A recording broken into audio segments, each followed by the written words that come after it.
Magandang umaga, narito na ang PTV Balita Ngayon. Pinag-iisipan na ng pamahalaan ang pag-angkat ng krudo mula sa Russia. Tugon ito ng pamahalaan sa nagpapatuloy na krisis sa gitnang silangan. Ayon kay DFA Secretary Maria Teresa Lazaro, malaking hamon ngayon ang seguridad sa supply ng langis lalo't 98% ng inaangkat nating langis ay nanggagaling sa Middle East na apektado ng kaguluhan. Gayunman, nilinaw ni Lazaro na ang Department of Energy pa rin ang maglalabas ng pinal na desisyon at ang detalye sa nasabing plano. Sa kabila ng paghanap ng mga alternatibong pagkukunan ng supply ng langis, inaasahan naman na sa susunod na linggo ang napalaking pagtaas sa presyo ng mga produktong petrolyo.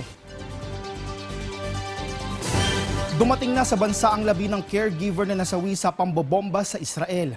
Alas 4:30 ng umaga nang dumating sa bansa ang labi ni Mary Ann De Vera. Ang labi ni De Vera ay sinalubong ng kanyang asawa kasama ang mga opisyal ng OWA, Department of Migrant Workers at Israel Ambassador to the Philippines, Dana Kirsch.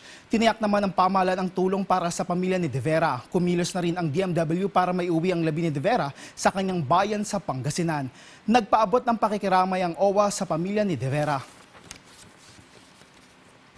Sa ating lagay ng panahon, tuluyan ng lumayo sa Philippine Area of Responsibility ang Bagyong Nuri at wala na itong direktang epekto sa bansa. Kaya naman asahan ng mainit na panahon sa buong maghapon. Maliban na lang sa mga mahinang pag-ulan sa Bicol Region, Aurora, Quezon, Marinduque, Northern Samar, Eastern Samar at Dinagat Islands dahil sa amihan. Apektado rin ang amihan ng Metro Manila at nalalabing bahagi ng bansa. At yan ang mga balita sa oras na ito. Para sa iba pang updates, i-follow at i-like kami sa aming social media sites sa @PTVPH. Ako si Rod Lagusad para sa Pambansang TV sa Bagong Pilipinas.